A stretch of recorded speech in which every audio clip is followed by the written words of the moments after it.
I remember the exact moment my life fell apart.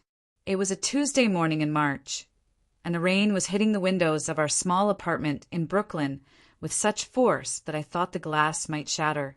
I was in the kitchen, trying to convince my 3-year-old son, Oliver, to eat his breakfast. He kept pushing the bowl away, more interested in the toy truck he was rolling across the table. My phone buzzed. A text message from my husband, Nathan. My heart did that thing it always did when I heard from him, a little jump of hope mixed with anxiety. Things had been difficult between us for months. He had been distant, coming home late, barely looking at me or Oliver. I told myself it was work stress. He was trying to get a promotion at the investment firm where he worked. I made excuses for him because I loved him, because I had built my entire world around our little family. The message was short, just 5 words that would change everything. I am leaving. Do not contact me. I stared at the screen, reading those words over and over, trying to make them mean something different. Oliver was still making engine noises with his truck, completely unaware that his father had just walked out of his life. I called Nathan immediately. The phone rang once, then went straight to voicemail. I called again. Same thing. I sent messages, dozens of them, begging him to talk to me, to explain, to come home. None of them were delivered. By noon, I realized he had blocked my number. By evening, when I checked our joint bank account, I found it empty, completely drained. The savings we had built together, the money I had contributed from my part-time job at the local library, everything was gone. He had taken it all. I sat on the bathroom floor that night after putting Oliver to bed, and I cried so hard I thought I might break into pieces. The next few weeks were a nightmare I could barely process. The landlord came knocking, informing me that Nathan had not paid rent for the past 2 months. I had no idea. I had trusted him to handle our finances while I took care of Oliver and worked my limited hours. The electricity was shut off 3 days later, then the water. I tried to reach Nathan through his work, but they told me he had resigned 2 weeks earlier. He had planned this. He had planned to leave us with absolutely nothing. I had to swallow my pride and ask my older brother, Thomas, for help. He lived in Seattle with his wife and 2 kids, and while we were not particularly close, he was the only family I had left after our parents passed away. Thomas wired me enough money to cover 1 month of rent and help me open a new bank account. His voice on the phone was a mixture of concern and frustration. "You need to find a better job," he said. "You cannot survive in New York on library wages with a kid. Come to Seattle. Start fresh." But I could not leave. Not yet. Part of me still believed Nathan would come back, that this was some kind of breakdown he was having, that he would realize what he had done and return to us. I was foolish. I know that now. But grief and shock do strange things to your judgment.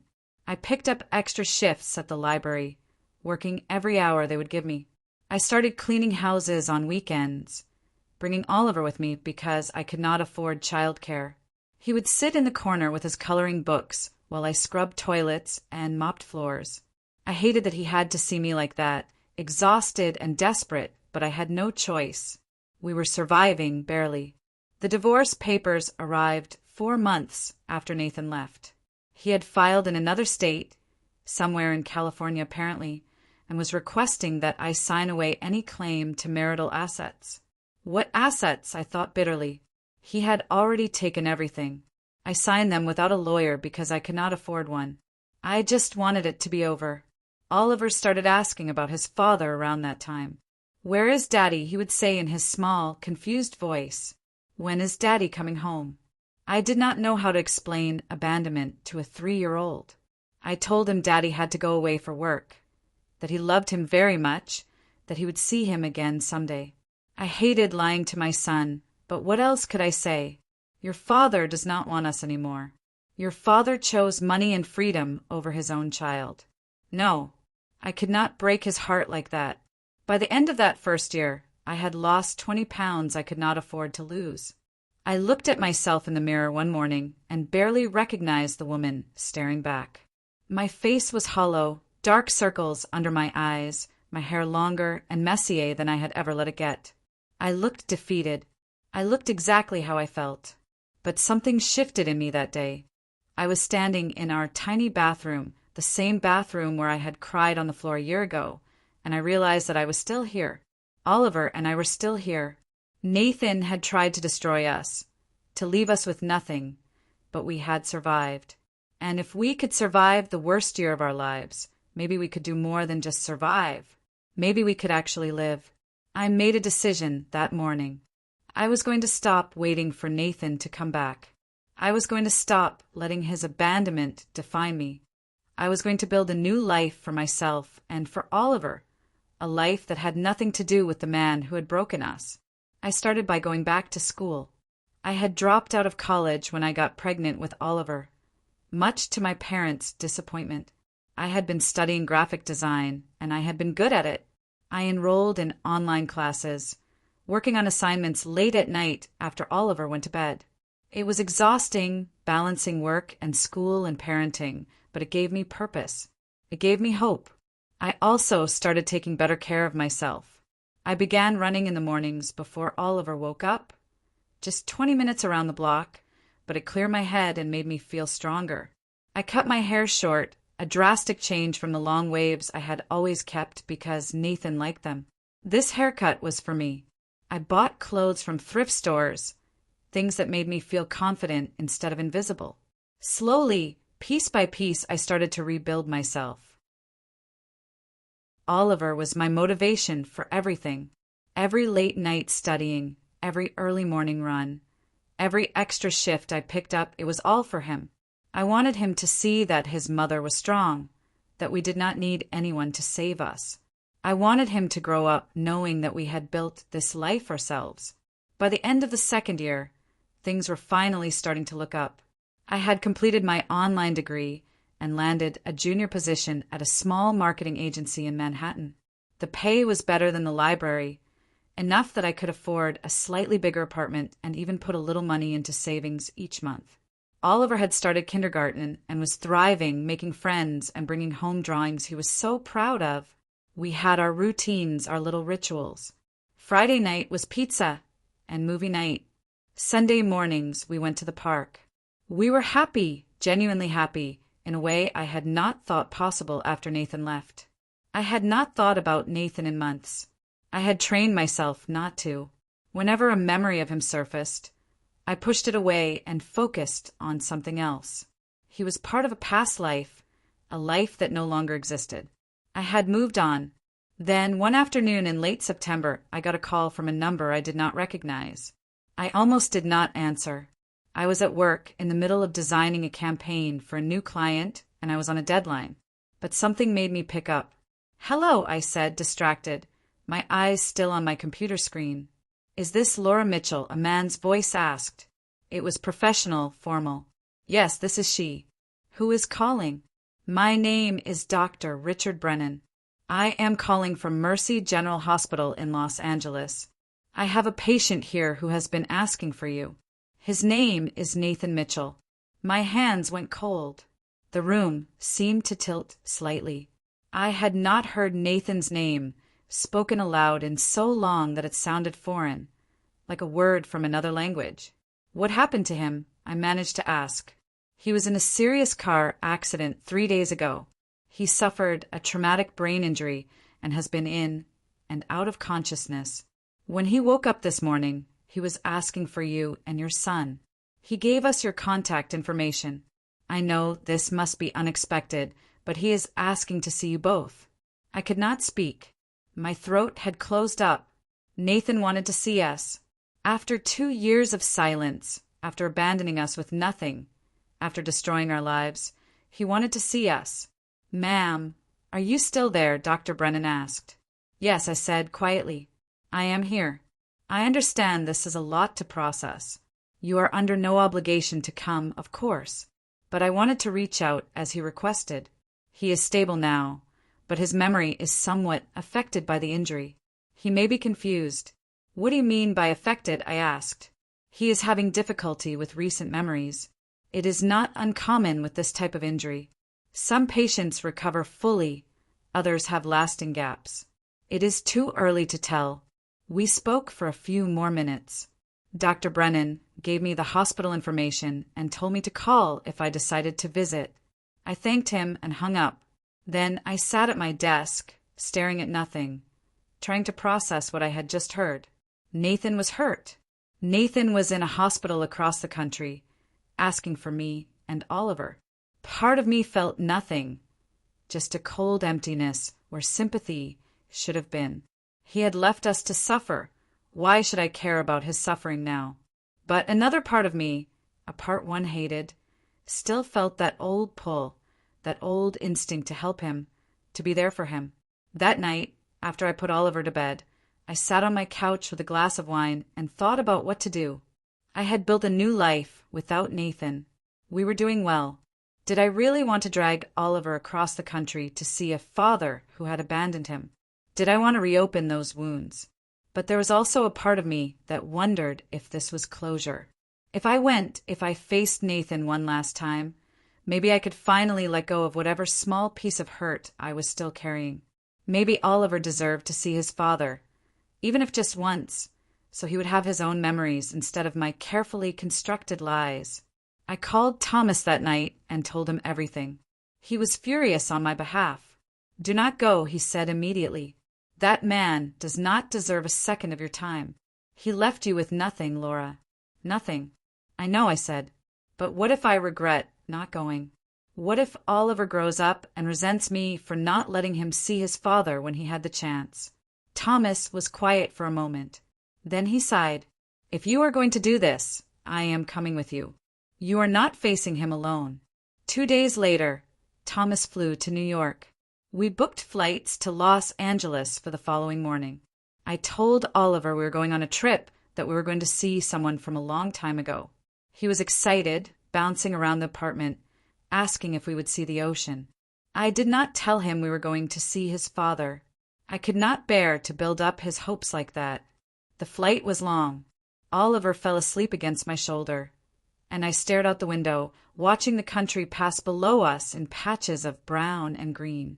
Thomas sat across the aisle, reading a book, occasionally glancing over to make sure I was okay. I appreciated his presence more than I could express. When we landed in Los Angeles, the sun was bright and warm, so different from the cool autumn air we had left in New York. We took a cab to the hospital, a large gray building that looked sterile and unwelcoming. My stomach was in knots. I held Oliver's hand as we walked through the automatic doors, Thomas right behind us. We took the elevator to the 4th floor, where Dr. Brennan had told us Nathan was staying. A nurse at the desk directed us to room 412. I stood outside the door for a long moment, my hand on the handle, my heart pounding so hard I could hear it in my ears. "You do not have to do this," Thomas said softly behind me. "Yes, I do," I replied, and I pushed the door open. The room was small and smelled like disinfectant and something else, something medicinal that made my stomach turn. There were machines beeping softly, monitors displaying numbers I did not understand. And in the bed, looking smaller and frilier than I remembered, was Nathan. He looked different. His face was bruised, a bandage wrapped around his head, and he had lost weight. But it was him, the man I had loved, the man I had married, the man who had destroyed me. Seeing him like this, broken and vulnerable, stirred something complicated in my chest. Not love, not anymore, but something I could not quite name. His eyes were closed. I stood in the doorway, unsure whether to enter or leave.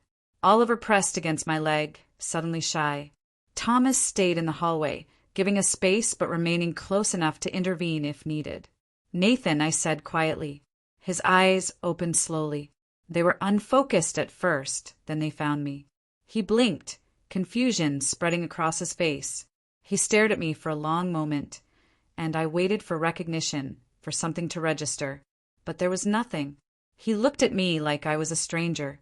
"I am sorry," he said, his voice rough and weak. "Do I know you?" The words hit me like a physical blow. I had prepared myself for anger, for excuses, for apologies. I had not prepared for this, for him to not know me at all. "It is me," I said, stepping closer to the bed. "Laura, your wife, ex-wife." He frowned, clearly struggling. "Laura," he repeated slowly, like he was testing the word. I am sorry, I do not remember." Dr. Brennan had warned me his memory was affected, but I had assumed he would at least remember me. Remember us. This was something else, entirely. "You called for me," I said, my voice shaking slightly. "You told the doctor to contact me. You asked to see me and our son." Nathan's eyes moved to Oliver, who was half hiding behind me. He looked at my son with the same blank confusion, and I saw Oliver's face fall. Even at 5 years old, he understood that his father did not recognize him. "I have a son," Nathan said softly, wonder in his voice. He looked back at me. "I have a family."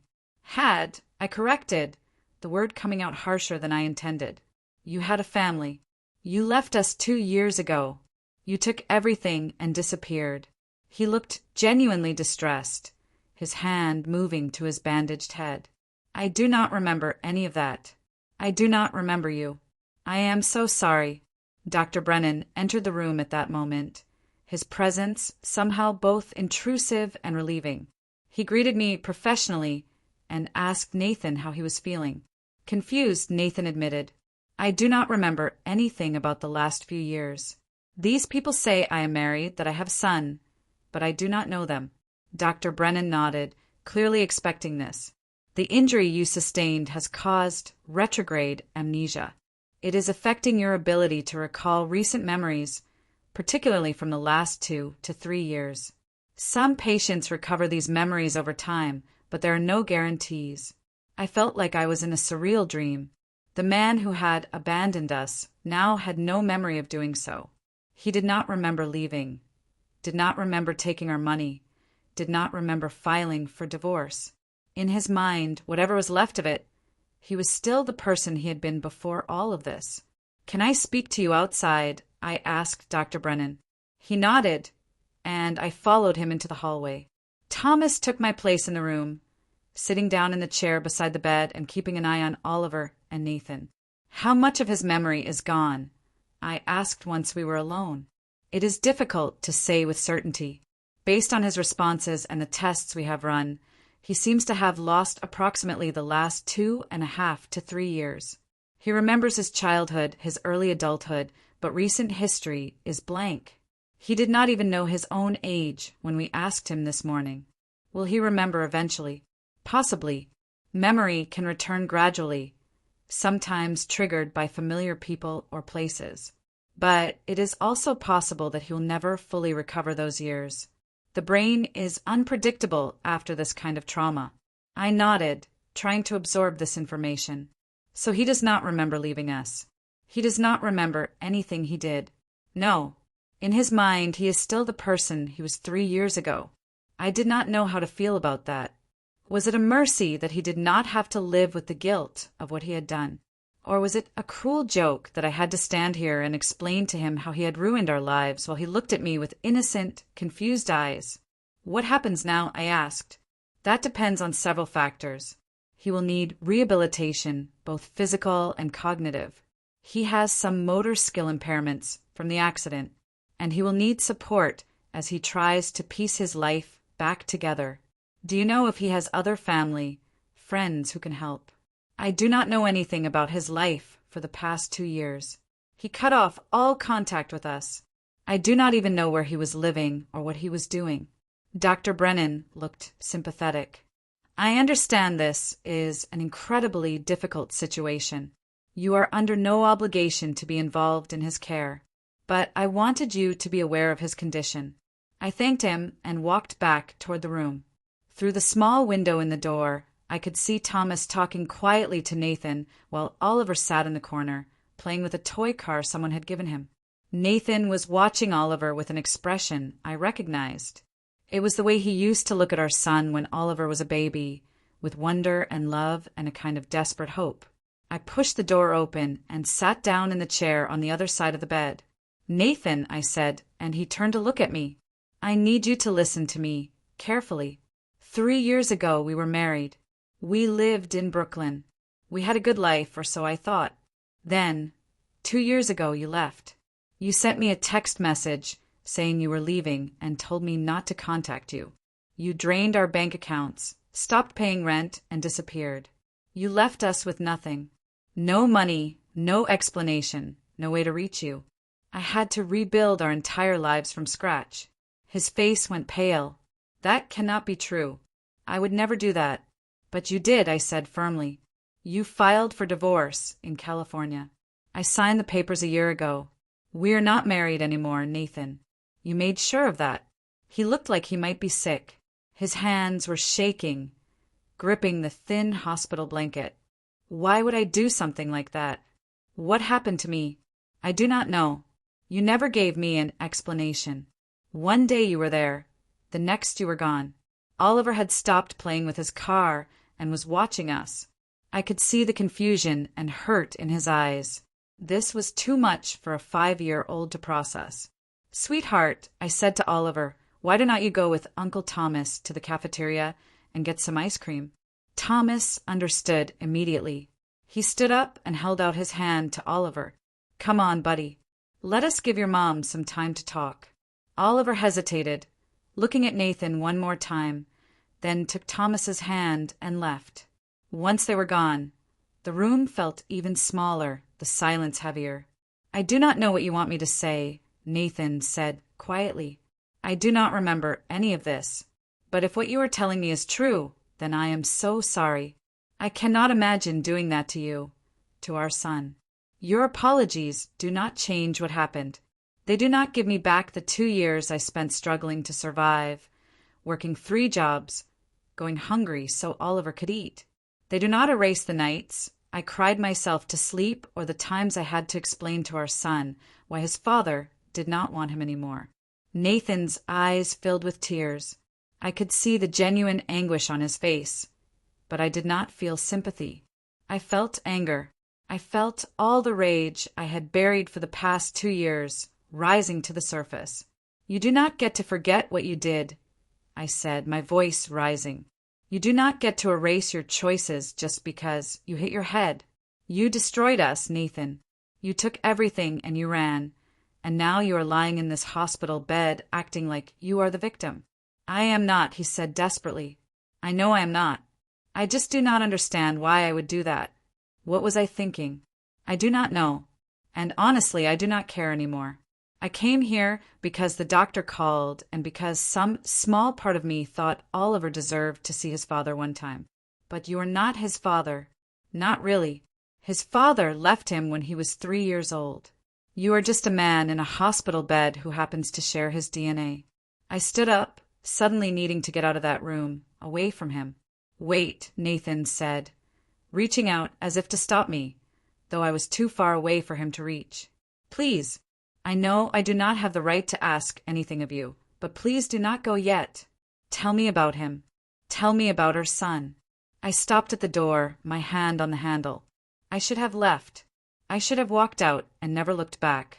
But when I turned around and saw Nathan's face, saw the desperate longing there, I felt something crack inside me. I sat back down, but I did not move the chair closer. His name is Oliver, I began, my voice softer now.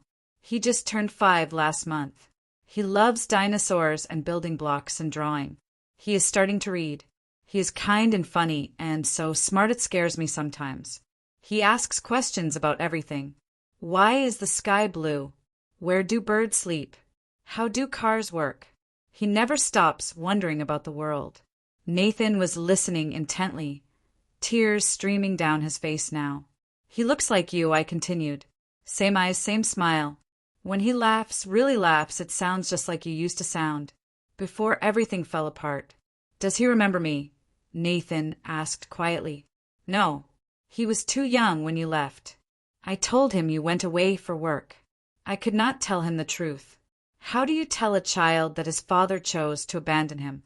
I would never choose that, Nathan said, his voice breaking.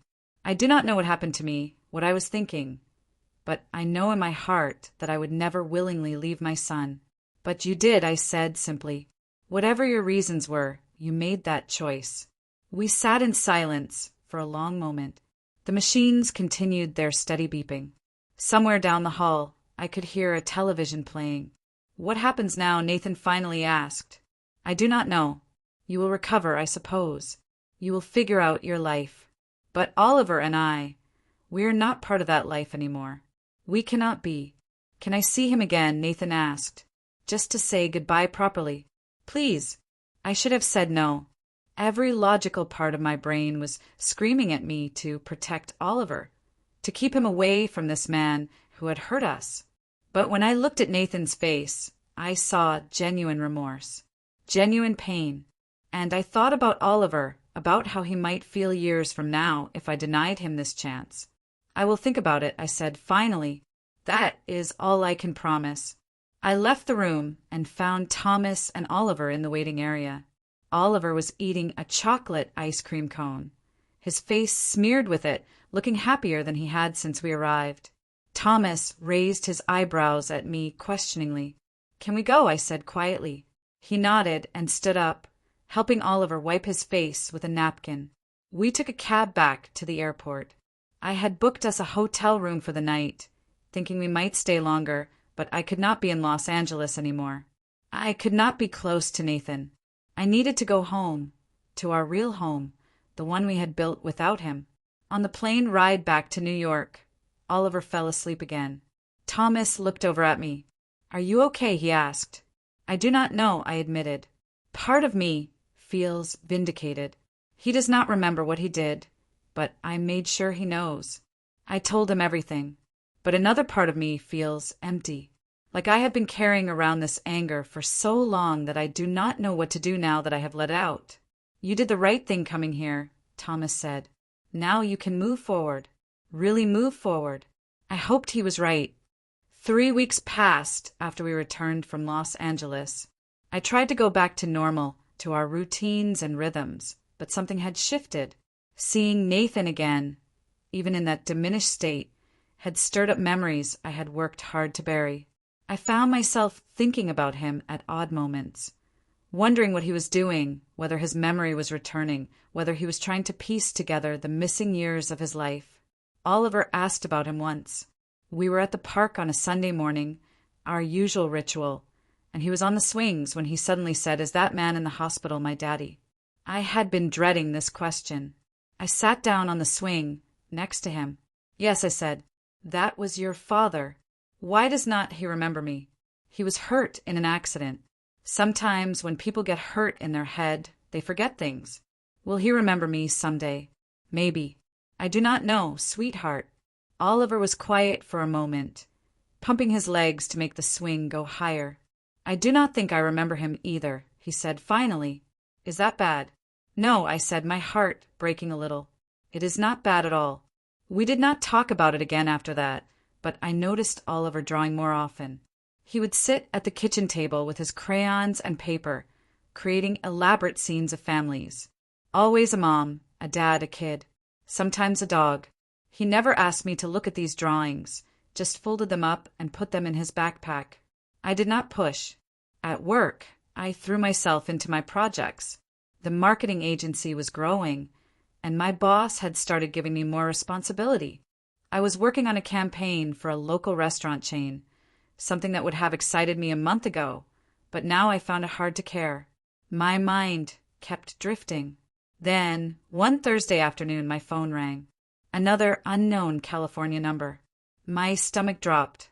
I stepped out of my office into the hallway before answering. "Hello, Laura, this is Dr. Brennan. I hope I am not catching you at a bad time." "No, it is fine." "Is Nathan okay?" "He is physically healing well. The reason I am calling is that he has been asking about you and your son. He wanted me to reach out. He would like to speak with you, if you are willing. I have nothing to say to him. I understand, but there is something you should know. His memory has been slowly returning. Fragments, mostly. Images and feelings rather than complete narratives. He has been working with a therapist to help process everything." "What has he remembered?" "He remembers you. Not everything, but he remembers being married, remembers loving you. He remembers the apartment in Brooklyn, and he has remembered some things about the period after he left, though it is still unclear and confusing for him." My heart was pounding. Has he remembered why he left? That is what he wants to talk to you about. He thinks he understands now what happened, and he feels you deserve an explanation. I know it is a lot to ask, but he is quite insistent that he needs to speak with you. I closed my eyes, leaning against the wall. Did I want to hear his explanation? Did it even matter anymore? Can you give me his number? I said finally. Of course. Dr. Brennan recited a phone number, and I typed it into my phone. We said goodbye, and I stood in the hallway for a long time, staring at those 10 digits on my screen. That night, after Oliver was asleep, I poured myself a glass of wine and sat on my couch, phone in hand. I must have picked it up and put it down a dozen times before I finally found the courage to dial. It rang 3 times before he answered. Hello, Nathan's voice said. He sounded different than he had in the hospital. Stronger, more present. It is Laura. There was a sharp intake of breath. Laura, thank you for calling. I was not sure you would. Dr. Brennan said you wanted to talk. Yes, I do. I need to explain some things. I need you to understand what happened. I am listening. He was quiet for a moment, gathering his thoughts. My memory has been coming back in pieces. It is not complete, and some of it does not make sense yet, but I have been working with a therapist, and we have been trying to reconstruct what happened to me, what I was going through when I left. Okay, do you remember how stressed I was that last year? How I was working all the time, barely sleeping? I remembered. He had been consumed by work, chasing a promotion that seemed always just out of reach. He had stopped coming to bed at normal hours, stopped eating meals with us. I had worried about him, but he always brushed me off, told me he was fine. I remember. I was not fine. I was falling apart. The job was crushing me. The pressure to perform, to bring in clients, to close deals. I started having panic attacks. I did not tell you because I was ashamed. I thought if I just worked harder, pushed through it, I could make it stop. But it got worse. I listened, not interrupting, letting him talk. Then I made a mistake at work. A big mistake. I lost a major client because I miscalculated a risk assessment. It cost the firm millions. They did not fire me, but they told me I would never get the promotion. They made it clear I was lucky to still have a job at all. That night, I went home and I felt like I could not breathe, like the walls were closing in. I kept thinking about how I had failed, how I was failing you and Oliver, how I could not provide for my family the way I was supposed to. Nathan, I started to say, but he kept going. I started thinking that you would be better off without me, that Oliver deserved a father who was not broken, who was not drowning. I know how insane that sounds now, but in that moment, in that state of mind, it felt real. It felt like the most logical thing in the world. So you left, I said quietly. I left. I convinced myself it was the right thing to do. I emptied the accounts because I thought you could use the money to start over, to find someone better. I know how twisted that reasoning is. I was not thinking clearly. I was in the middle of a breakdown and I made the worst possible decisions. You did not give me the money, Nathan. You took it. The accounts were empty when I checked. What? No. I transferred everything to a separate account in your name. I remember doing it. I have the bank statements. My head was spinning. There was no account. I checked everywhere. Our joint account was drained, and I never saw that money again. I do not understand, Nathan said, and I could hear the confusion in his voice. I set up a new account, transferred everything, and had the bank send you the information. You should have received a letter with all the account details. I never got any letter. We were both silent, trying to make sense of this discrepancy. Where did you send it? I finally asked. To our apartment, the Brooklyn address. Nathan, we got evicted 2 weeks after you left because you had not paid rent in months. If you sent a letter there, I never got it. The landlord probably threw away any mail that came after we moved out. Oh God, Nathan breathed. Oh God, Laura, I am so sorry. I thought you had the money. I thought you were okay. When I filed for divorce, I assumed you just did not want to be found, that you had taken the money and moved on. I never imagined you did not have it. This new information was overwhelming. He had not meant to leave us with nothing. He had, in his broken mental state, tried to provide for us. The fact that I never received the money was a cruel twist of fate, a letter lost in the chaos of eviction. That does not excuse what you did, I said, my voice shaking. You still left. You still abandoned your son. Money or no money, you walked away from us. I know that, and I will spend the rest of my life regretting it. I was sick, Laura. Mentally, I was in a place I could not climb out of. I am not using that as an excuse. What I did was unforgivable, but I need you to know that I did not set out to hurt you. I was trying to save you from me, by leaving us with a 3-year-old and no explanation. Yes, like I said, my logic was broken. Everything was broken. I realized I was crying. Tears were running down my face, and I had not even noticed until I tasted salt on my lips. Where did you go? I asked. What did you do for 2 years? I drove to California. I got a cheap apartment and a job doing manual labor, construction work. I cut off everyone from my old life because I thought that was what you needed. A clean break. I filed for divorce because I thought I was setting you free. I was trying to disappear so you could move on and be happy. Were you happy? No. I was empty. I worked. I came home. I slept. That was it. No friends, no relationships, nothing. I was just existing.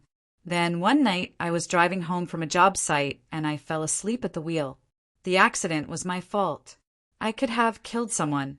Instead, I just destroyed what was left of my memory. The irony was not lost on either of us.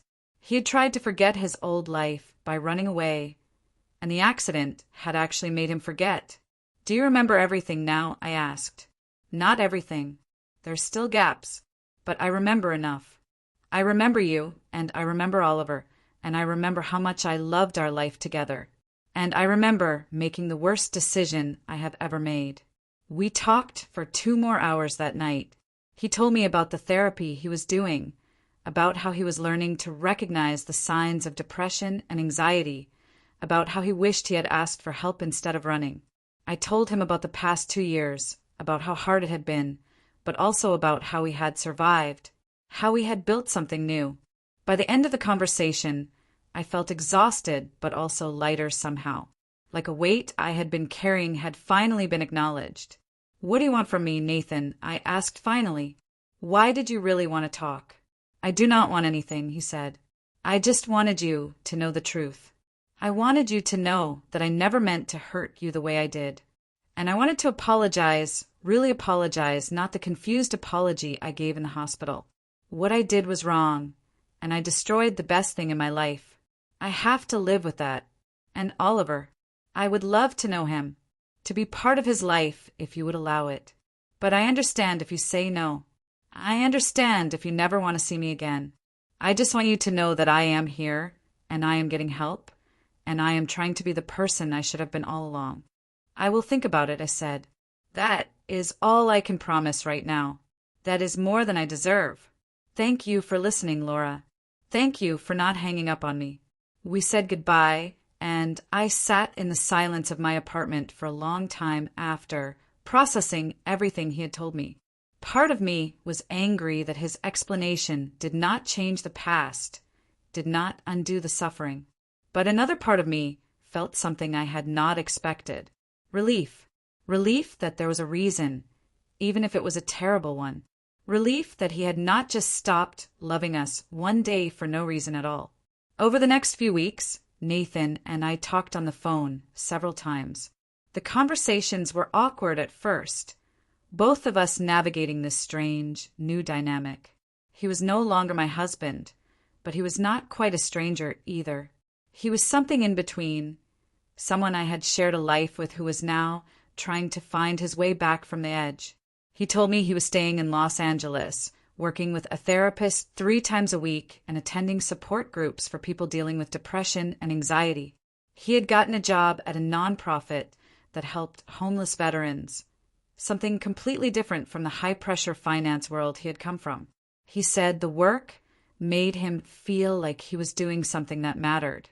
I told him about my job at the marketing agency, about how I had gone back to school and finished my degree.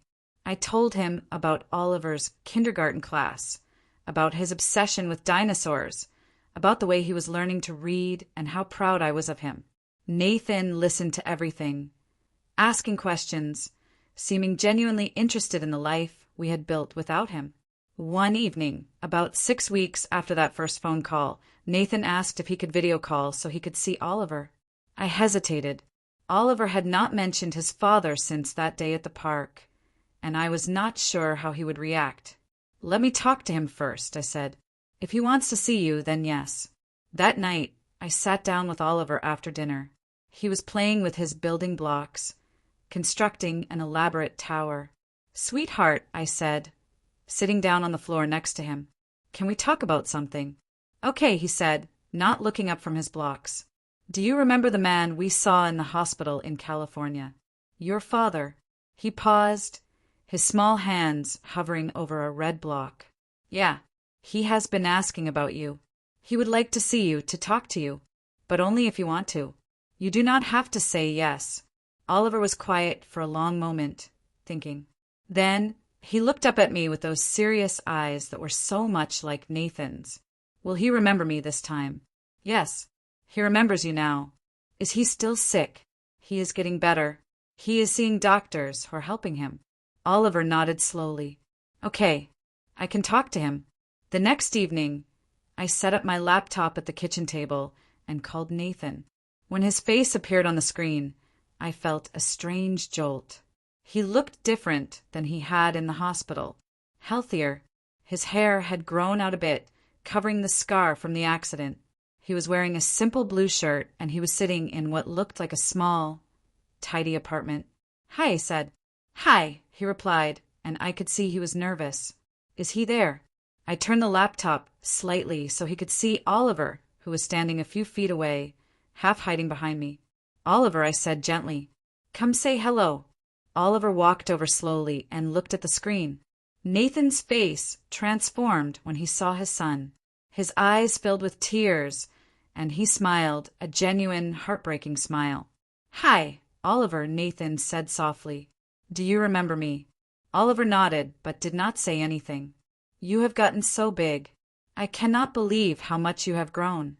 "I am 5 now," Oliver said quietly. 5?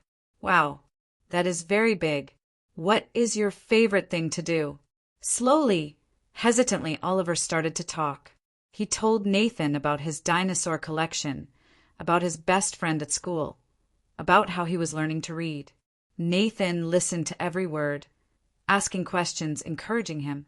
I watched from the side, feeling my heart crack open in a way I had not anticipated. After about 20 minutes, Oliver started to get restless. I told Nathan we should probably go, that it was almost bedtime. "Can we talk again?" Nathan asked Oliver. Oliver looked at me, then back at the screen. "Okay." After I closed the laptop, Oliver climbed into my lap. "He seems nice," Oliver said. "He is your father," I said. "He loves you very much. Where was he for so long?" "He was sick and he went away to get better. But he is better now and he wants to know you." Oliver absorbed this in the way children do, accepting it without needing all the details. "Okay," he said simply. Then he got down and went to his room to get ready for bed. Over the next few months, Nathan and Oliver talked on video calls twice a week. I would sit nearby, but let them have their conversations. I watched as they built a relationship from nothing, watched as Oliver slowly opened up to this man who was a stranger, but also his father. Nathan sent packages in the mail, small gifts like books about dinosaurs and art supplies. He never sent anything extravagant, nothing that felt like he was trying to buy Oliver's affection, just thoughtful things that showed he was paying attention. Nathan and I also continued our conversations. They became easier over time, less weighted with pain, and more focused on the practical aspects of co-parenting. We talked about what kind of relationship he could have with Oliver, about what that might look like going forward. "I have been thinking," Nathan said one night in early December. "My lease here is up at the end of the month. I was wondering if maybe I could move back to New York.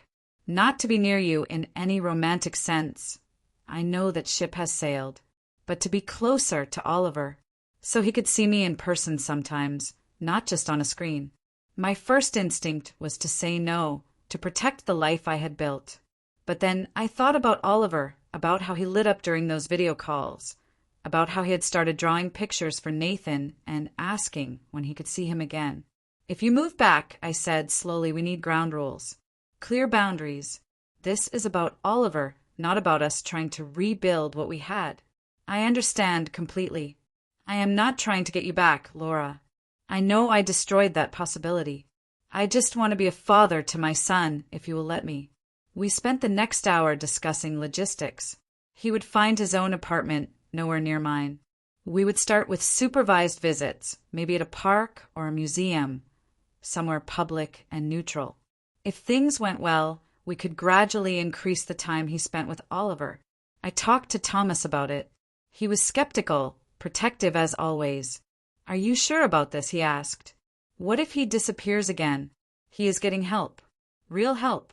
And honestly, I think Oliver deserves the chance to know his father. If Nathan messes this up, then that is on him. But I do not want to be the reason Oliver grows up without a dad when his dad is trying to be present. Thomas sighed. You are a better person than I would be in your position. I am not being noble. I am being practical. And maybe, just maybe, I am ready to let go of some of the anger. It is exhausting carrying it around. Nathan moved back to New York 2 days after Christmas. He found a studio apartment in Queens, about a 40-minute subway ride from where Oliver and I lived. On New Year's Day, we met at the Central Park Zoo. It was cold, the kind of bitter cold that makes your face hurt, but the zoo was open and Oliver had been excited about it all week. I saw Nathan waiting by the entrance, bundled in a thick coat, stamping his feet to stay warm. When Oliver spotted him, he ran ahead, and I watched as Nathan knelt down and Oliver, after a moment's hesitation, gave him a hug. It was brief, a child's quick embrace, but I saw Nathan's face and knew it meant everything to him. We spent 3 hours at the zoo that day. Nathan and I were polite and distant with each other, but Oliver was the bridge between us, chattering about the penguins and the snow leopards, holding both our hands as we walked. It felt surreal, the three of us together like this, like a family, but not quite. As the weeks went on, these visits became regular. Every Saturday, Nathan would meet us somewhere. The Natural History Museum, the Children's Museum, a playground when the weather got warmer. I stayed with them at first, watching from a distance, making sure Oliver was comfortable. But gradually, as I saw that Nathan was reliable, that he showed up every time he said he would, I started giving them time alone. The first time I left Oliver with Nathan for an afternoon, I was a nervous wreck. I went to a coffee shop nearby and sat with my phone in my hand, checking it every 5 minutes. But when I picked Oliver up 3 hours later, he was happy and tired and full of stories about the adventure they had been on. Nathan is teaching me to draw buildings, Oliver told me excitedly in the car on the way home. He is really good at it. That is wonderful, sweetheart. Can he come to my birthday party next month? I glanced at him in the rearview mirror. You want him to come? Yeah, he is my dad. Dads come to birthday parties. It was the first time Oliver had called Nathan his dad out loud. I felt tears prick my eyes, but I kept my voice steady. Okay, if that is what you want, then yes, he can come. Oliver's 6th birthday party was at our apartment. It was small, just a few kids from his kindergarten class and their parents, plus Thomas, who flew in for the weekend. I had not told Nathan about the party beyond confirming the date and time. So when he arrived with a wrapped gift and a nervous smile, I could see he was not sure what to expect. Thank you for letting me come, he said quietly as I let him in. Oliver wanted you here.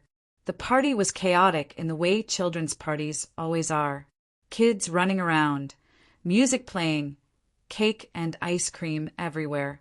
Nathan stayed mostly to the side, talking with Thomas, watching Oliver blow out his candles. But when Oliver opened Nathan's gift, a detailed model dinosaur set, his face lit up and he immediately ran over to show Nathan, pulling him into the group of kids to explain all the different pieces. I watched this from the kitchen, where I was cutting more cake, and I felt something shift in my chest. Not forgiveness, exactly. Not yet, but maybe the beginning of it. Maybe the understanding that people could make terrible mistakes and still deserve a chance to do better. Spring came slowly to New York that year. The winter had been brutal, endless gray days that made me appreciate every glimpse of sun. By April, the trees in our neighborhood were finally starting to bloom, and Oliver and I took longer walks in the evenings, enjoying the warmer air. Nathan had been a consistent presence in Oliver's life for 4 months now, and I could see the difference it made. Oliver was more confident, more settled. He talked about his dad casually now, the way other kids talked about their fathers. Nathan took him to soccer practice on Wednesday evenings. They had movie nights every other Friday. Nathan had become part of our routine, our structure, and while it had been strange at first, I had grown to appreciate the help. It was not just Oliver who had changed. I had changed too. The anger that had consumed me for so long had gradually faded into something quieter.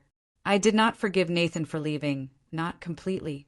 But I had stopped seeing him as the villain in my story and started seeing him as a person who had been broken and had broken others in turn. A person who was genuinely trying to repair the damage he had caused. One evening in late April, after Nathan dropped Oliver off from soccer practice, he lingered at the door instead of leaving immediately like he usually did. "Can I talk to you for a minute?" he asked. "Sure. Come in." Oliver ran to his room to put away his gear, and Nathan and I stood awkwardly in the living room. This apartment was so different from the one we had shared in Brooklyn.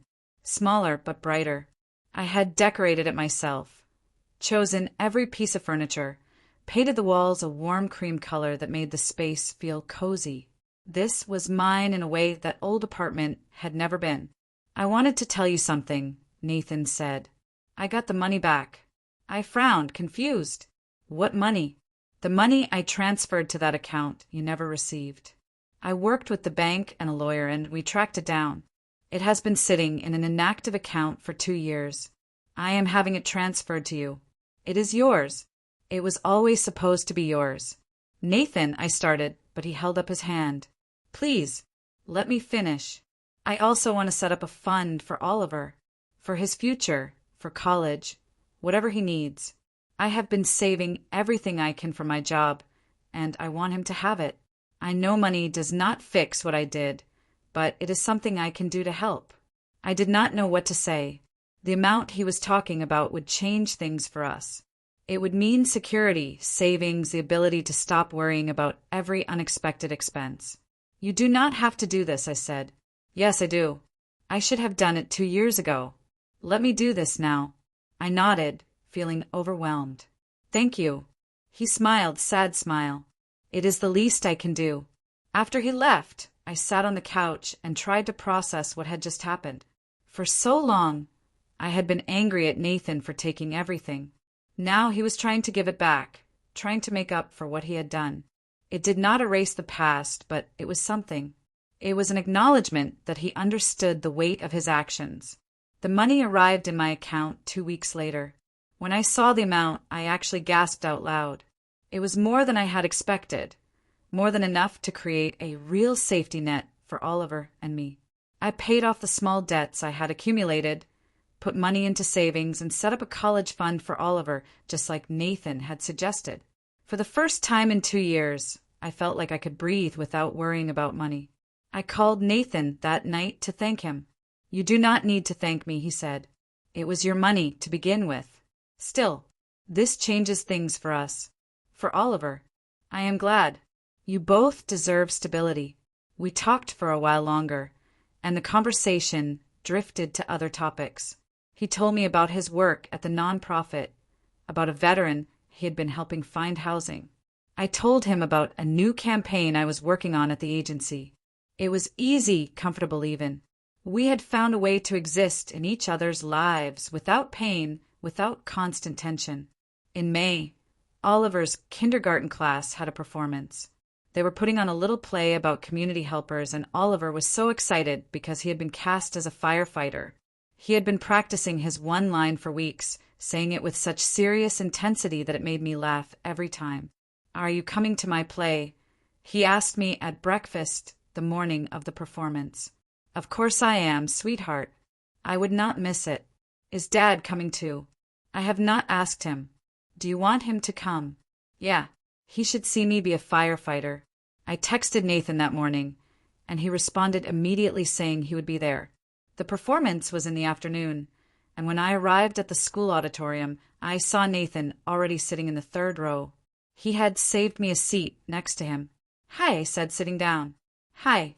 Thanks for letting me know about this. Oliver wanted you here." We sat together in slightly uncomfortable silence as the auditorium filled with parents and families. Then the lights dimmed and the play began. The kids were adorable, stumbling over their lines, waving enthusiastically at their parents in the audience. When Oliver came on stage in his little firefighter hat, both Nathan and I leaned forward, and when he delivered his line perfectly, we both clapped a little too loudly. We glanced at each other and laughed, and for a moment it felt almost normal, almost like we were just two parents proud of their kid. After the performance, we took Oliver out for ice cream to celebrate. The three of us sat at a small table in the shop, Oliver talking nonstop about the play, about how nervous he had been, about how his friend had forgotten his line and the teacher had to whisper it to him. "You are the best firefighter I have ever seen," Nathan said, and Oliver beamed. "I think so too," I agreed. We walked back to my apartment together, Oliver between us, holding both our hands. People passing by probably thought we were a normal family. They could not have known the history, the pain, the long road we had traveled to get to this simple moment of walking down a sidewalk together. At my building, Nathan said goodbye to Oliver, giving him a high five and reminding him about their movie night on Friday. Then he turned to me. "Thanks for today. It meant a lot to me." "You are welcome," I said. "You are doing really well with him, Nathan. I see how much he adores you." He blinked rapidly, and I realized he was fighting back tears. "I am trying. I am really trying to be the father I should have been from the start." "I know you are." After he left, I took Oliver upstairs and got him ready for bed. As I was tucking him in, he looked up at me with those serious eyes. "Mom, are you and Dad going to get married again?" The question caught me off guard. "No, sweetheart, we're not." "Why not?" "Because sometimes people are better as friends than as married people. Your dad and I are friends now, and that is a good thing. But we are not going to be married again. But you both love me. We both love you so much. That will never change. But loving you does not mean we have to be married to each other." Oliver thought about this for a moment, then nodded. "Okay, as long as you are both still my parents. We will always be your parents. Always." He seemed satisfied with this answer and closed his eyes. I sat with him until he fell asleep, thinking about his question. The truth was I had thought about it too. Not seriously, not in any real way, but the thought had crossed my mind. Nathan was different now. He was stable, reliable, present. He was the man I had thought I was marrying all those years ago. But too much had happened. Too much pain. Too much betrayal. I had rebuilt myself from nothing, and I liked the person I had become. I did not want to go back to being Nathan's wife. I wanted to be Laura, the woman who survived, who raised her son alone, who built a career and a life on her own terms. Over the summer, Oliver started first grade. Nathan came to the first day of school, and we took photos together, Oliver standing between us in his new backpack, grinning at the camera. I posted one of the photos on social media, and friends who had known about the divorce commented with surprised but supportive messages. "You both look happy," one friend wrote. "I am so glad you worked things out." I did not correct her assumption that Nathan and I were back together. It was easier to let people think what they wanted. The reality was too complicated to explain in a comment section. In September, my boss called me into her office and told me she was promoting me to senior creative director. It came with a significant raise and more responsibility. I was thrilled, but also nervous. This job would mean longer hours, more pressure. I told Nathan about it that evening when he picked Oliver up for their Friday movie night. That is incredible, Laura. Congratulations. Thank you. I am a little nervous about the hours, though. I might need more help with Oliver. I can do more. I can pick him up from school some days if you need. Whatever you need. Are you sure? I do not want to impose. You are not imposing. He is my son.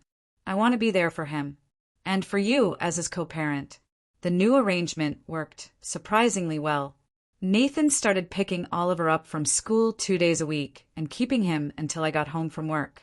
He would help with homework, make dinner, and by the time I arrived, Oliver would be fed and happy. It was a relief to have that support, and I found myself genuinely grateful for Nathan's presence in our lives. One evening in October, I came home to find Nathan and Oliver making cookies in my kitchen. The apartment smelled like vanilla and butter, and there was flour everywhere. Oliver was standing on a stool, carefully placing chocolate chips on a tray, his tongue sticking out in concentration. "What is all this?" I asked, laughing. "We are making cookies for your work meeting tomorrow," Oliver announced. "Dad said you have a big presentation and need good luck cookies." Nathan looked up from the counter where he was rolling out more dough. "I hope you do not mind. Oliver wanted to do something nice for you." "I do not mind at all. This is sweet." I put my bag down and joined them, and we spent the next hour finishing the cookies and cleaning up the mess.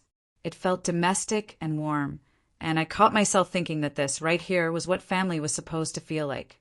Not perfect, not without history or complications, but present, caring, showing up for each other. After the cookies were done and cooling, Nathan started to pack up to leave. But as he was putting on his jacket, Oliver grabbed his hand. "Can Dad stay for dinner?" Oliver asked me. "We already ate, remember? We had pizza while we were making cookies." "I know, but can he stay anyway? We can watch a movie together." I looked at Nathan, who was clearly trying not to influence Oliver's request one way or another. "Sure," I said. "He can stay." We ended up on the couch, Oliver between us, watching an animated movie about a robot. Halfway through, Oliver fell asleep, his head on my lap, his feet stretched across to Nathan. Neither of us moved, not wanting to wake him. The movie played on, but I was not really watching. I was thinking about how far we had come. How 3 years ago I had been alone and terrified, and now I was sitting here with the father of my child, co-parenting peacefully, building something new from the ruins of what we had lost. When the movie ended, Nathan carefully lifted Oliver and carried him to his bedroom. I followed and pulled back the covers so Nathan could lay him down. We tucked him in together and then walked quietly back to the living room. "I should go," Nathan said softly. "Yeah, probably." But he did not move toward the door. Instead, he stood there, looking at me with an expression I could not quite read. "Laura, I want to say something, and I need you to hear me out before you respond." "Okay, I know what I did was unforgivable. I know I destroyed what we had, and I can never get that back. But being here, being part of Oliver's life, being part of your life even in this limited way, it has meant everything to me. You gave me a second chance when you had every right to shut me out forever. I will never stop being grateful for that. I did not do it for you," I said gently. "I did it for Oliver. I know, but it still means the world to me. You have become this incredible person, Laura. You were always strong, but now you are powerful. You rebuilt your life from nothing, and you are thriving. I am in awe of you." I felt my cheeks flush. "Thank you. I am not trying to get back together with you. I know that is not possible, and I have accepted it. But I want you to know that I see you. I see everything you have accomplished and everything you are to Oliver. You are an amazing mother and an amazing person." "Nathan," I said, my voice thick with emotion. "Thank you for saying that." He smiled, that sad smile I had come to recognize. "I will get out of your way now. Good luck with your presentation tomorrow. I know you will be brilliant." After he left, I sat on the couch for a long time, thinking about what he had said. There was a time when words like that from Nathan would have meant everything to me, when I would have clung to them desperately. But now, while I appreciated them, I did not need them. I already knew my worth. I had proven it to myself over the past 3 years. The presentation the next day went perfectly. I landed the client, and my boss was thrilled. When I got home that evening, I found a text from Nathan. "Oliver told me you crushed it today. So proud of you." I smiled and sent back a simple thank you. That winter, Oliver turned 6. We had a bigger party this time, inviting more kids from his class and some neighbors. Nathan helped me set up, blowing up balloons and hanging decorations. Thomas flew in again, and this time he and Nathan actually talked like civil adults, discussing sports and work and normal things. As I watched everyone gathered in my apartment, celebrating my son, I felt a deep sense of contentment. This was my family now. Not the traditional version I had once imagined, but something better. Something we had built ourselves from honest effort and hard choices. Late that night, after everyone had gone home and Oliver was asleep, I stood in my kitchen, cleaning up the last of the party mess. Nathan had offered to stay and help, but I had sent him home, wanting some quiet time to myself. My phone buzzed. A text from Nathan. "Thank you for another wonderful day. Oliver is lucky to have you." "We both are." I typed back a response. "We are all lucky to have each other. See you Wednesday." And I meant it. The road had been long and painful, full of moments when I thought we would not make it. But here we were. Not together in the way we had been, but together in a new way. Co-parents. Friends, maybe. Two people who had hurt each other deeply, but had found a way to exist in each other's lives for the sake of the child they both loved. I had spent so long being angry at Nathan for leaving us with nothing. But standing in my kitchen that night, looking around at the life I had built, I realized that he had not actually left us with nothing. He had left us with each other, Oliver and me. And from that we had created everything. Nathan's abandonment had broken me, but it had also forced me to discover my own strength. I had learned that I could survive anything. I had learned that I did not need anyone to save me because I could save myself. And now that Nathan was back, I was able to accept his presence from a position of strength rather than need. I did not know what the future would hold for us. Maybe Nathan would continue to be a reliable co-parent and we would navigate Oliver's childhood together peacefully. Maybe something would happen and he would let us down again. I could not control that. All I could control was how I responded, how I protected myself and Oliver, how I continued to build the life we deserved. But on that night, cleaning up birthday cake and popping leftover balloons, I felt at peace. The man who had left us with nothing had come back and found that we had built everything without him. And maybe that was its own kind of justice. Maybe that was its own kind of happy ending. The next morning was Sunday, and Oliver and I went to the park like we always did. The air was crisp and cold, winter fully settled in now. Oliver ran ahead to the swings, his breath making little clouds in the air. My phone rang. "Nathan." "Hey," I answered. "Hey, I know this is last minute, but I was wondering if you and Oliver wanted to get brunch. There's a new place that opened near me that supposedly has amazing pancakes." I looked at Oliver on the swings, pumping his legs and laughing. "Let me ask Oliver," I said. I walked over to him. "Hey, sweetheart. Dad wants to know if we want to get brunch with him." Oliver's face lit up. "Yes. Can we, Mom?" "Sure. Why not?" I called Nathan back and told him we would meet him there in 30 minutes. As Oliver and I walked toward the subway, his small hand in mine, I thought about how different this was from 3 years ago. How much had changed. How much we had all changed. Nathan was no longer the man who had abandoned us, and I was no longer the woman who had been abandoned. We were new versions of ourselves, trying to do better, trying to be better. And maybe that was all any of us could do. Take the broken pieces of our lives and try to build something new. Something honest. Something real. When we arrived at the restaurant, Nathan was already there, sitting at a table by the window. When he saw us come in, he stood up and waved, a genuine smile on his face. Oliver ran to him, and Nathan scooped him up, spinning him around once before setting him down. Then he looked at me, and I smiled back. We sat down together, the three of us, and ordered pancakes. And as we ate and talked and laughed, I realized that this was healing. Not perfect, not without scars, but healing nonetheless. We were finding our way forward, one breakfast, one soccer practice, one birthday party at a time. My husband had left us with nothing, just me and my son. 2 years later, when he came back and did not recognize us, I realized he had not destroyed us after all. He had given us the chance to discover who we could be without him. And when he found his way back, we were strong enough to decide on our own terms what role he would play in our lives. That was power. That was survival. That was love, not the romantic kind, but the fierce, protective, rebuilding kind.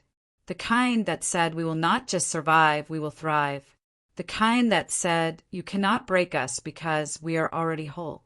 And sitting there in that restaurant, watching my son laugh at something his father said, I knew with absolute certainty that we were going to be okay. All three of us, in our imperfect, complicated way,